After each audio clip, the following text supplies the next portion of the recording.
Ladies and gentlemen, welcome to Marvel Plus, the podcast devoted to all things MCU. My name is Brett Scott.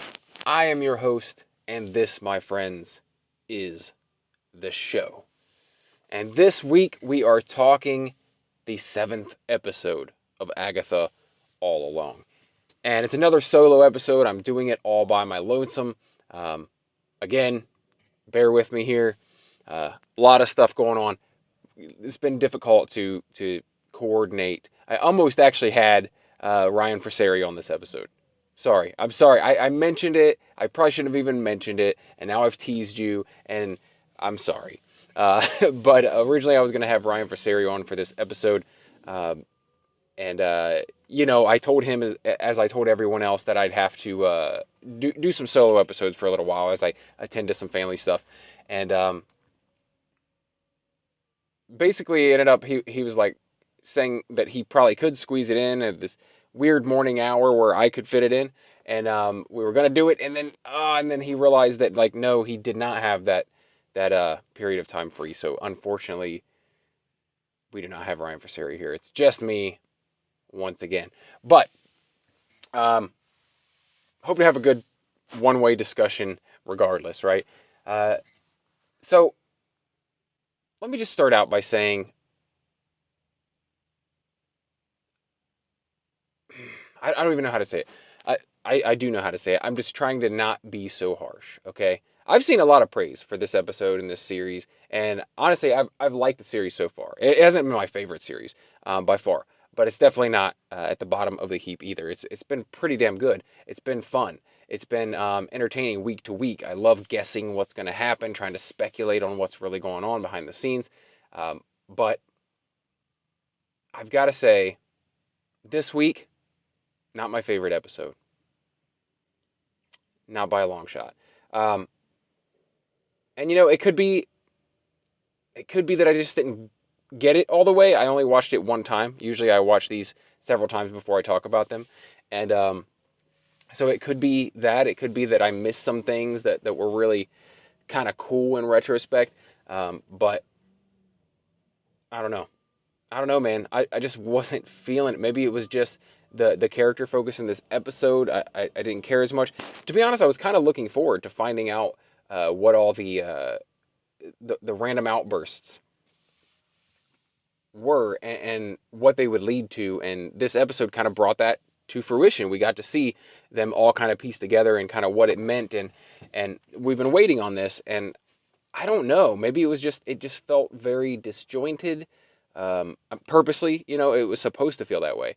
But I'm not sure it did anything to really further the story. I know we got the confirmation that Rio is death, but I feel like we've been speculating that for a long time, so it didn't come as a huge surprise. But I don't know. I guess I'm just kind of like, where is this story going now? I mean, I know what the goals are here. Agatha wants her power back.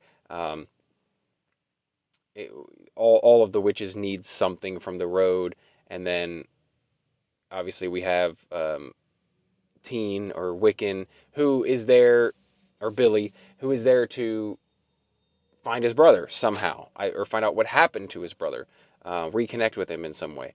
I get that. I get what we're trying to do. I just don't know. I think I'm just over this, like, weekly challenge, this weekly trial that we're going through here. And we got a break from that. We got a break from that last week. And it was great. It was a great break. It was a great backstory. I think I'm just done with the road. I'm just done with the road. I'm hoping that the next couple episodes jump into some other things.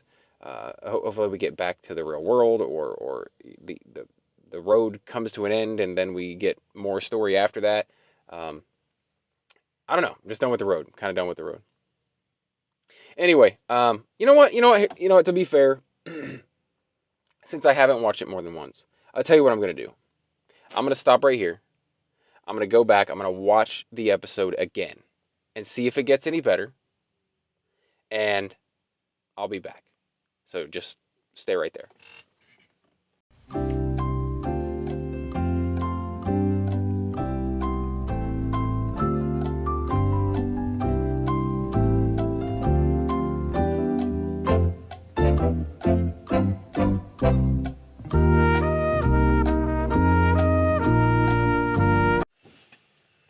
All right, I am back, and I did what I said I was going to do. I went back and I rewatched this episode, and I completely had my mind changed about it. I did, I did not expect that at all. I actually kind of planned that I would come back and be like, nope, still sucks. But I actually really liked this episode. I did. I think my biggest problem before was, well, for one, it was the first time through. It was a little all over the place, right? All the time jumps and stuff. But I think it's this lack of connection with the characters in this entire series.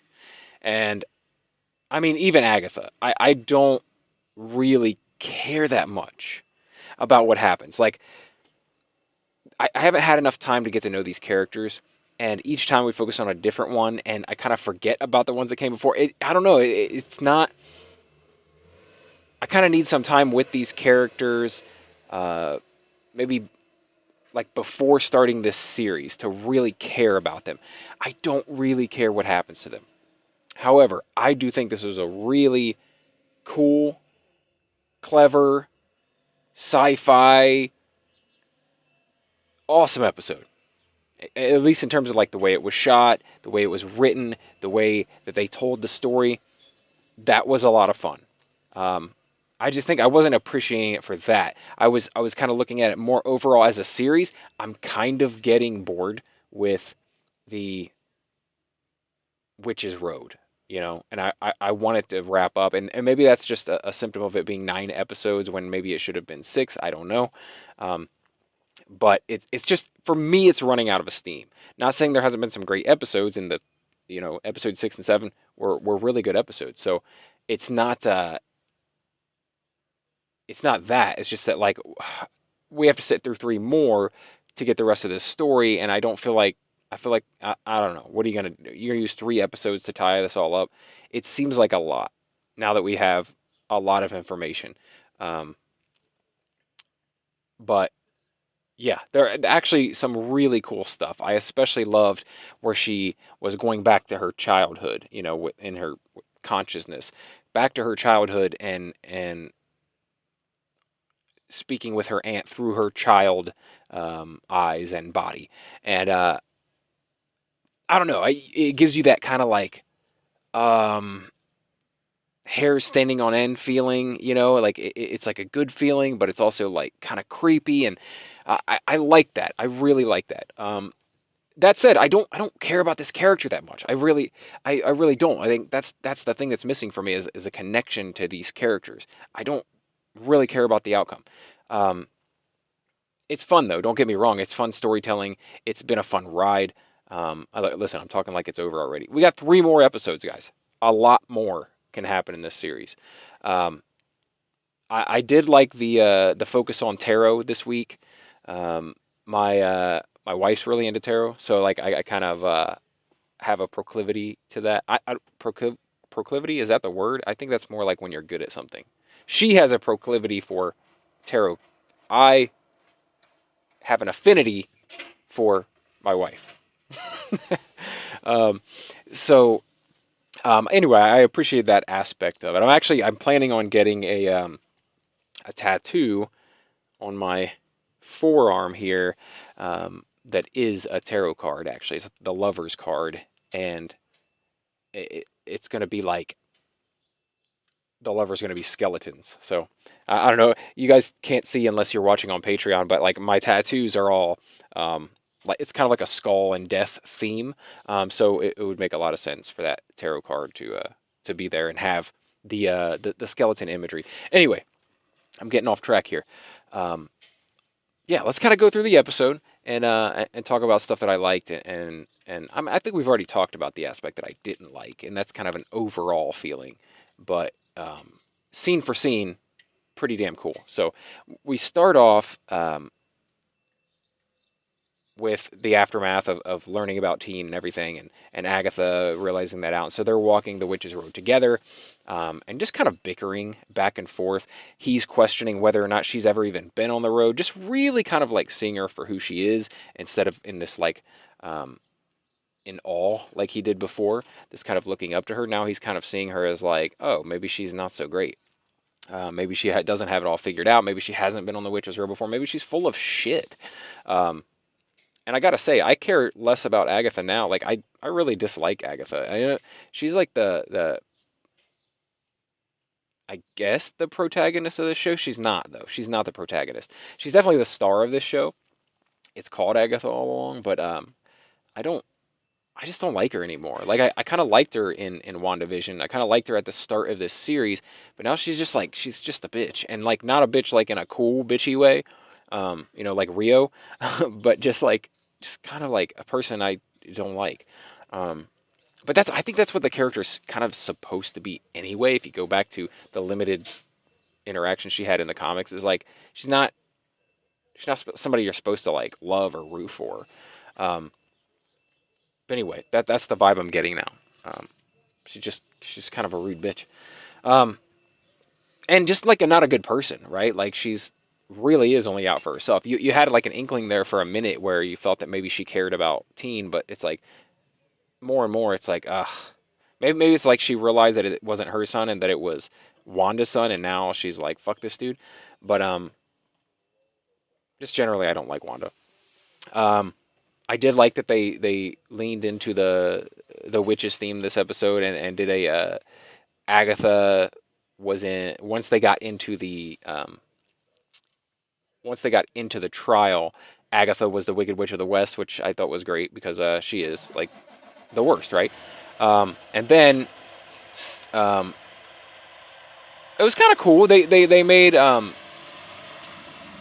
made Billy / William into Maleficent, which I thought was kind of cool. It was a kind of cool outfit. I don't know if I needed him in full makeup, like drag, but hey, to each their own. I mean, we never got the idea that he was like into drag, but I guess he likes it. So, but we didn't get that before. Like, yes, he was a gay character. He has a boyfriend, but they never like, I don't know. All gay people aren't into drag, and all drag people aren't gay, or are they? I don't think so. Eddie Izzard isn't gay, I guess. So anyway,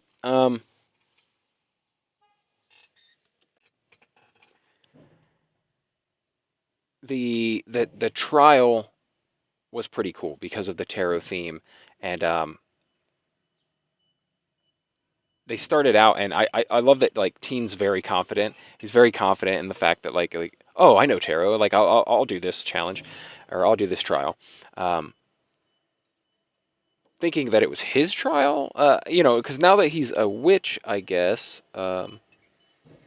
he's got to have a trial too. But anyway, doesn't turn out to be that anyway, so it doesn't really matter. But he assumes it's for him to do. He does starts to do the tarot reading and is terrible at it. That's what I love. I love that the first card he pulls is, and even I know this, right? Even I know that it's a chariot. It says the Chariot on it. It's not what does he say? It's a carriage, a horse and carriage. All right, chariot. I love that. I love that he didn't know shit about tarot, really. I mean, he did, but he just wasn't as confident with it as he thought. And then Agatha, even being a witch, I love this, thinks it's all bullshit. Thinks all the tarot is bullshit. It's just chance. It's whatever. Who cares? But anyway, he starts to do the reading, and swords start to drop from the ceiling. And then they realize the ceiling is full of down-facing swords facing at their heads. And every time they lay down the wrong tarot card or take too long to lay the next card, do the next part of the reading, a sword falls, and the chances just continue to get higher and higher that one is going to land on one of them. So, meanwhile, while he's trying to do this reading and failing miserably, and they're coming inches from death the entire time, we catch up with Lilia and Jen. I think it's Jen, right? And this is Lilia's story, right? This is Lilia's episode. And we've been waiting for this one. We've been waiting to find out what her trial was going to be and what all of these outbursts she's had throughout the series were going to add up to in the end. I figured we wouldn't get it until like the end of the very end of the trials, or like the end of the road, or possibly at the very end of the series, like some sort of crazy crescendo. But no, we get it here. We get it here. We're not at the end of the road yet, but we and this was the cool aspect of this episode. Everything else was okay. This was the really cool part that I kind of took for granted at first, because I love this sort of thing. I love this sort of thing, playing with time. I love movies that do this, especially when consciousness jumps around, like the butterfly effect. Was another one. 12 Monkeys was not consciousness. He actually just went back in time. What was it? I was just thinking of something that I loved that did this. The Time Traveler's Wife. The Time Traveler's Wife. Really, really good. I'm not even sure if that's his consciousness, though. Is it? No, I don't think it is. It's not his consciousness. But anyway, it doesn't really matter. I love this aspect, this time travel aspect. And doing it within someone's mind. Probably the butterfly effect is probably the closest comparison I can make, which I love that movie. I don't care. It's rated terrible now. In retrospect, nobody likes it, I guess. But I thought that movie was fucking fire, dude. I love the butterfly effect with Ashton Kutcher and Amy Smart. Go watch that if you haven't watched it. Fantastic. If you like this episode, you're going to like the butterfly effect. I thought it was really cool. Anyway, really cool how she kept jumping around, like not just backward in time, but forward in time to places we hadn't been yet. And all those things started to add up, right? Because she was in different places when she was yelling them out. That's why she ended up yelling them out wherever she was in time. We learned that she kind of has done this before. As a child, she was jumping around in time like this. And that's why, and much like the butterfly effect, that's why there is this opening for her to be going back into her child body with her current day consciousness. That was my favorite aspect, is when she's talking to her aunt in Sicily like hundreds of years ago. That was awesome. That was the best part of it. And her aunt is like giving her advice for hundreds of years from now. But it's all like very practical advice that works in the now. And they like, she ends up working it out and piecing it all together. And it's awesome. It's awesome. And eventually her and Jen find their way to the room where the trial is taking place. And quickly we realize that the trial, the tarot trial, is really meant for Lilia. So she comes in and it kind of takes over, like, okay, give me the cards, kid. And she starts reading for Billy or William. And that's something else we found out in this episode, that like he's kind of got Billy and William in him. He's got the William memories too. They're like in that brain. So it's like he's not sure which one of them he really is, which is kind of an interesting layer to add on to this story, is that like I was assuming that he's just Billy and there is no trace of William in there, but no, he's a mix of William and Billy. He's like William's memories, Billy's memories, and Billy's current consciousness. So it's kind of wild. It's kind of a crazy concept to think about. But she starts reading for him, and the swords keep falling. They're getting closer and closer to death. And eventually, she realized that like she's not supposed to be reading for him. She's supposed to be reading for herself. This is her trial. And this is supposed to be her reading. So she starts reading for herself, and she kind of works it out that like all of this was meant to happen the way it happened, and she could kind of see what she was meant to do. And she eventually lays all the cards correctly and, you know, gets the door open for them to leave this trial. And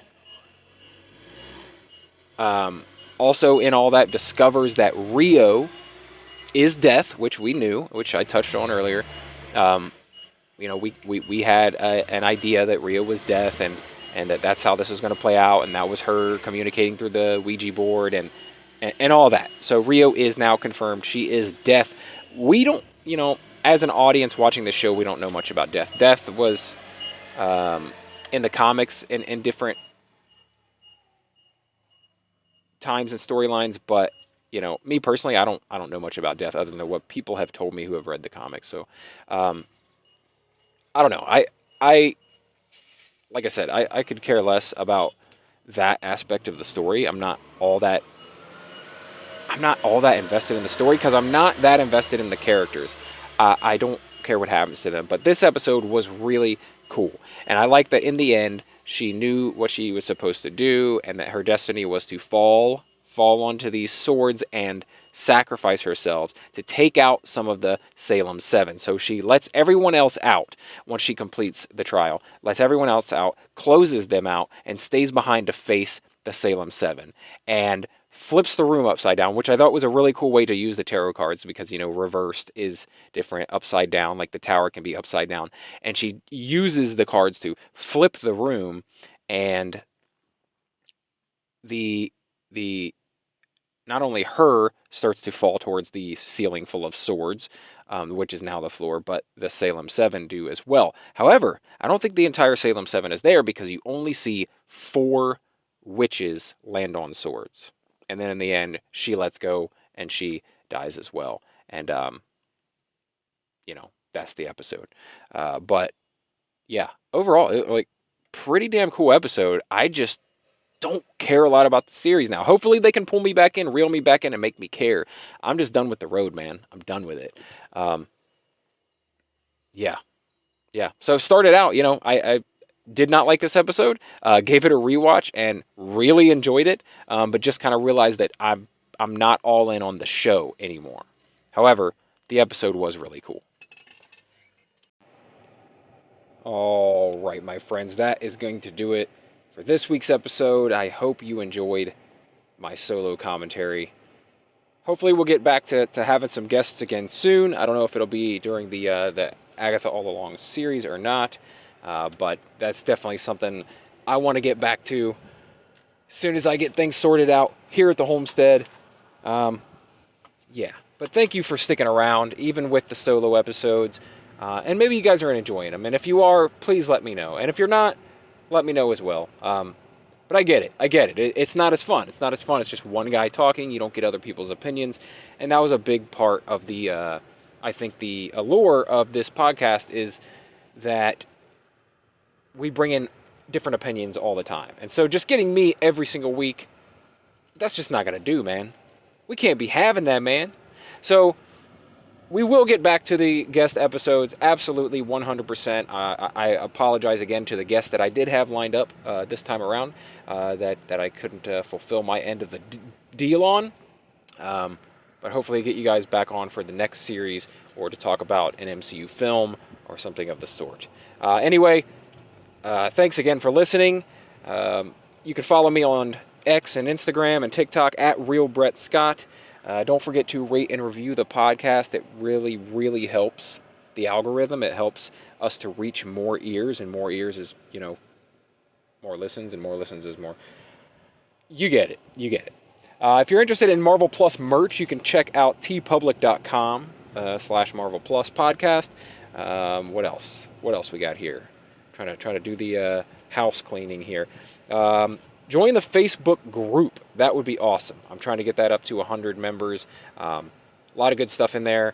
Just having discussions about the latest and greatest breaking news when it comes to the MCU and all kinds of other stuff. So if you're interested in being part of a cool group of like-minded people, come check out the Marvel Plus Facebook group. Just search Marvel Plus Podcast on Facebook. Also, if you want extra bonus episodes and video versions of the episodes, including today's episode, what else? We're doing retro reviews over there as well. You can come support Marvel Plus on Patreon at patreon.com/Marvel Plus. If you're interested in being a guest or want to tell me personally what you think of the podcast or the latest episode of the podcast, you can email the show directly at marvelpluspodcast@gmail.com. Please check out my other podcasts if you're interested in other stuff that I do. I have a 90s movie review podcast called Ambassadors of Quan. I have a self-improvement / fitness / pop culture bro hangout podcast called Long Lost Brothers. And I have a YouTube channel you can check out. It's called Daily BS. You can just search youtube.com/dailybs or just search Daily BS or Brett Scott on YouTube. I think that's going to do it for this week. Looking forward to this series, hopefully pulling me back in next week. As I said, I really enjoyed this episode, but the series overall is starting to drag a little bit for me. I'm wondering where it's gone, and I hope it's going somewhere pretty damn cool. So I can usually find the good in all of these Marvel properties. So hopefully that continues with this. Even Secret Invasion, I found some cool stuff to discuss in that. You can go back and listen to Secret Invasion and listen to the commentary on it. And me and my guests both, we're finding some positive aspects of the show. So if you're interested in not just the negative and the haters, go check out past episodes of Marvel Plus. Just check through the catalog. There's like 140 episodes of the show. We started way back at the beginning of 2021 with WandaVision and just haven't looked back since. So, again, I thank you guys so much for sticking around and subscribing and following the podcast and continuing to support over on Patreon. It means the absolute world to me. I'll have some live shows coming up again. I've got GalaxyCon coming up in early December. Can't wait to do that. So if you guys want to come see me live, be on the lookout for that sort of thing. I'll put it out on social media. I'll talk about it here on the podcast. But yeah, I've been wrapping up this episode for like 10 minutes now. So thanks again. As always, my name is Brett Scott, and this has been Marvel Plus.